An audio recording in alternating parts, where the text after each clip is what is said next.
Hey guys, Nike here. I think by now most players know my feelings about the state of the game, and a lot of the hardcore community feels similarly.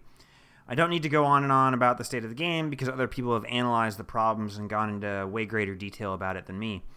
Instead, what I want to do is talk about how exactly we got here.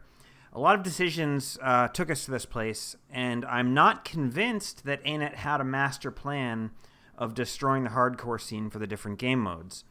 A lot of what happened was the unfortunate byproduct of a series of small choices that combined to be more damaging than the sum of their parts, along with many things outside of ANET's control. All that said, a lot of this is going to be theoretical. I will stick to the facts as much as possible and not invent any conspiracy theories, but I will connect the dots if it seems likely that it's fairly evident that they are connected. The last thing I want to add before we get into that is that I'm only going to talk about the PvE scene because the scope of including PvP to this would be enormous, and I don't know about a lot of the insider info on that side to make educated statements. Anyway, let's get into it. Before Heart of Thorns, it's obvious that ANET cared about the endgame scene and designing content for the hardcore community. They were upfront before HOT that the HOT open world experience would be challenging. They intended it to be hard, and they wanted it to be endgamey. Additionally, they embraced endgame instance content by announcing that they would develop raids. At this point in time, it was quite obvious that providing a content-rich PvE endgame was a development priority, even if it wasn't the absolute biggest priority.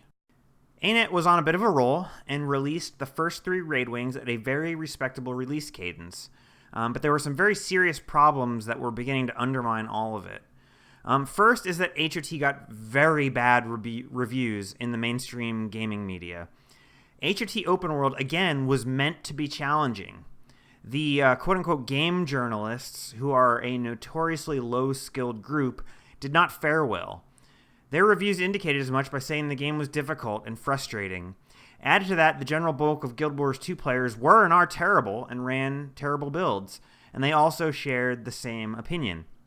Incidentally, the other problems with the HOT launch was that it was too much of a grind to unlock the gliding masteries and the elite specs for casual or semi-casual players, and the map rewards were low enough to discourage people from putting in the time to learn the metas and the incentive to adapt to the greater challenge.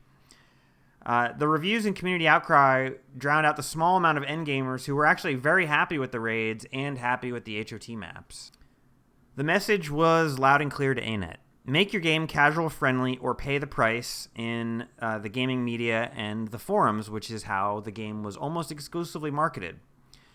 Colin, the game director, was fired. I don't know if this was a long time coming or if it was in response to the bad reviews. Honestly, I don't know, and I don't think it's worth speculating because the end result doesn't matter. Mike O came in as temporary game director and in a short period of time fixed quite a few of the most annoying problems with HOT and brought the HOT zones to life. Additionally, fractals, which had been broken since HOT launch, got fixed. In essence, at the time, we regarded Mike O as having saved the game. HOT maps were rewarding and fun, fractals were playable again, and raids were coming out at a decent cadence. But behind the scenes, less good stuff was happening. First, the raid cadence that we loved was only possible due to 2 full raid development teams with senior developers. Unfortunately, they were a victim of their own success. The team leads and many of the team members were poached to help save less successful teams. Others were sent to work on the quote-unquote other projects that were subsequently canceled.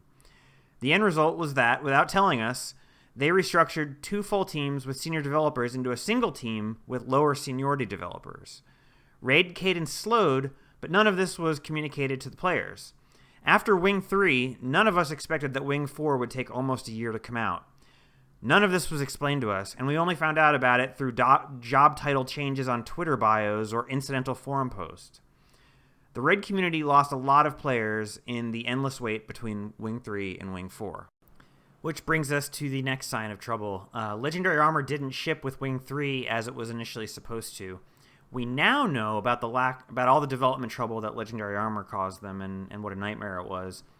But that was all after the fact. ANET's lack of communication upon the launch of Wing 3 left a bad taste in people's mouths. I know personally that when Wing 3 shipped, I expected to be able to finish my Legendary Armor, and when that wasn't possible and ANET gave us no communication on the matter, it was quite a huge blow. I won't go into the failure of the Legendary Armor launch, which didn't even ship immediately with Wing 4, I should add, because on one hand, I do like some aspects of Legendary Armor, but I do understand many of the criticisms, and many of the criticisms are valid. But at this point, we had no idea, but ANET had clearly shifted priority away from Raid and Fractal development and towards living story and open world almost exclusively. We assumed that at some point they would get back to the 3 to 4 month release cadence for raids, and it was just a matter of getting the teams organized.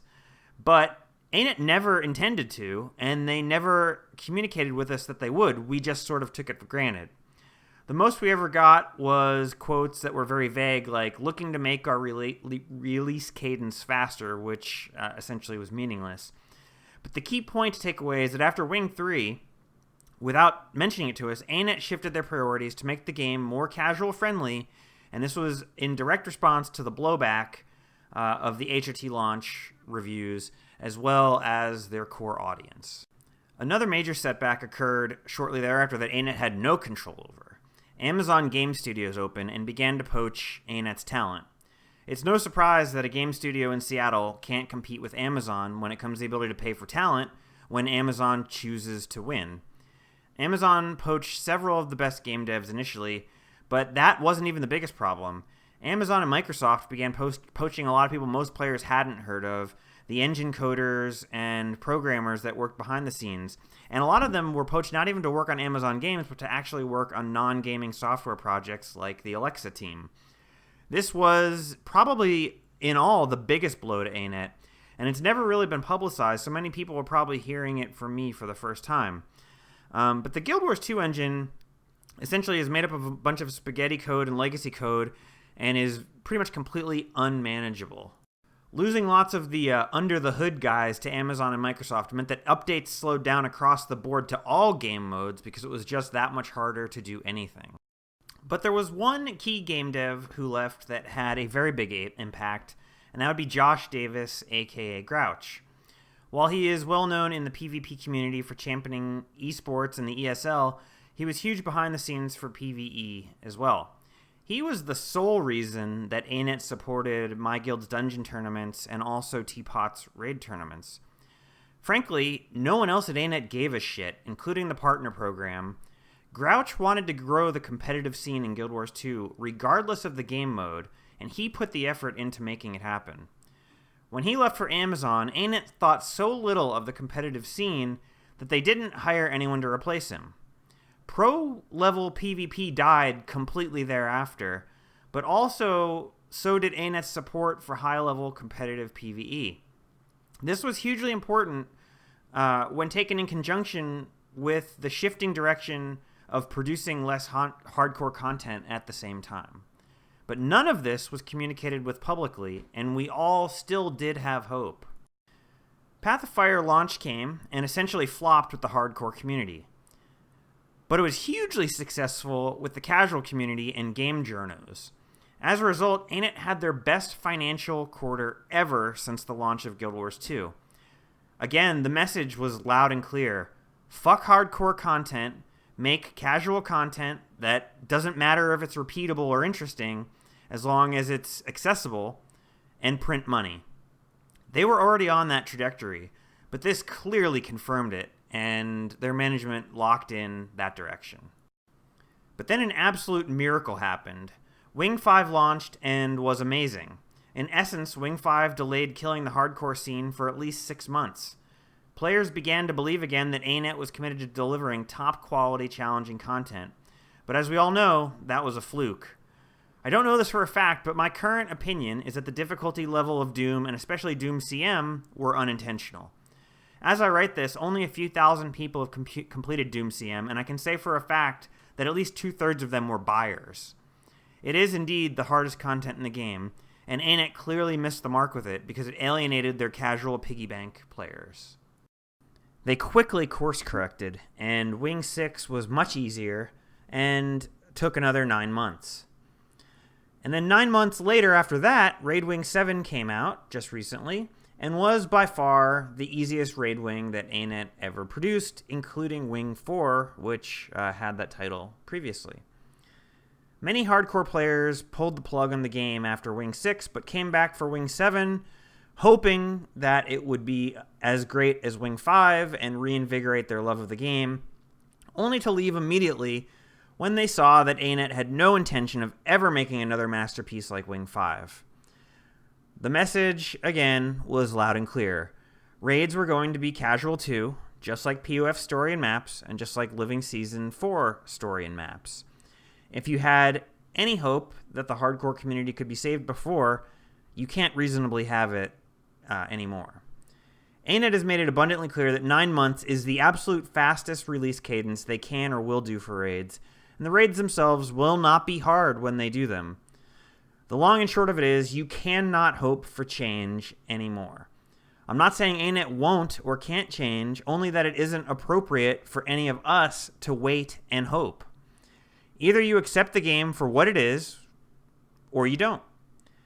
But what you can't do, for sanity's sake, is hope that somehow the slow release cadence and the face roll content will change. In summation, ANET got bad reviews and feedback after the HOT launch, which caused them to change their design philosophy to make open world and story more casual friendly. They began to lose their top programmers to rival tech companies and lost the ability to easily maintain and update their game engine and key systems. They dismantled their successful development teams to prop up the less successful ones, which caused the previously successful sectors of their game, namely raids, to grind to a halt. They lost key personnel who fostered growth in the competitive scene and didn't replace them, signaling their lack of commitment to encouraging the most competitive content in favor of only the most accessible content. Lastly, they changed the design philosophy of the raids themselves to be extremely easy in an attempt to increase their accessibility.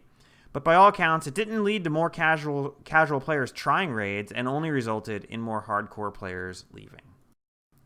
One underlying theme to all this is a lack of communication. We all disagree with the only talk about it when it ships philosophy that they took, but it goes deeper than that. ANET's corporate culture began before Twitch became the 300-pound gorilla in the gaming industry. Their culture predates Twitter's widespread adoption.